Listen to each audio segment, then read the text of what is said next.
Good morning dear students. Part 2 धरती फट रही है। यहाँ तक हम इसको रीड कर चुके थे।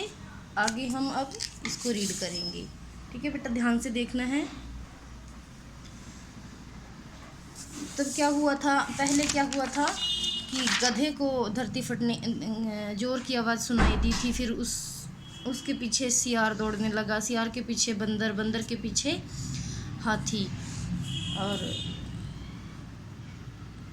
फिर शेर ने हल्ला सुना और शेर बाहर आ गया। शेर ने वहाँ पर जाकर पूछा कि क्या हो रहा है, तो उन्होंने बोला कि धरती फट रही है। लेकिन जब शेर ने वहाँ जाकर देखा तो धरती नहीं फट रही थी, एक नारियल पेड़ से गिरा था और उसके गिरने से धूल उड़ी थी।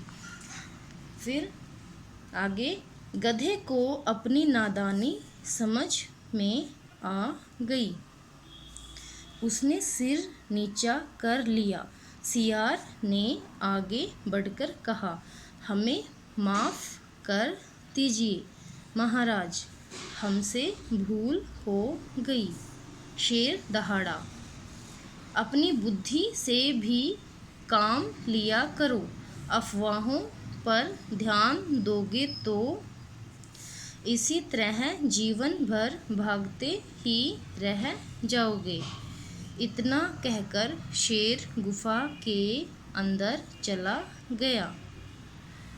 इधर गधा सबसे माफ़ी मांगता फिर रहा था, हमें माफ़ कर दो भाई ढेंचू ढेंचू, हमें माफ़ कर दो ढेंचू ढेंचू।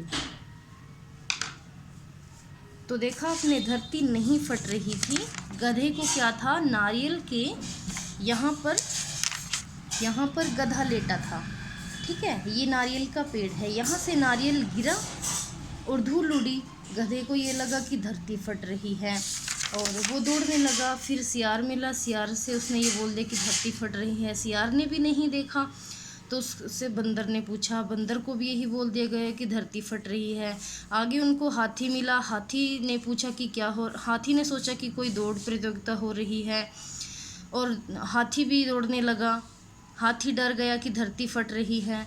सभी पक्षी चीखने चिल्लाने लगे। ठीक है, और शेर ने तब जाकर देखा कि धरती नहीं फट रही थी, नारियल गिरा था, नारियल के गिरने से धूल उड़ी थी। तो इस पाठ से हमें क्या शिक्षा मिलती है कि हमें बिना सोचे समझे किसी की बातों में नहीं आना चाहिए, अफवाहों पर ध्यान नहीं देना चाहिए, हमेशा अपनी बुद्धि से काम लेना चाहिए।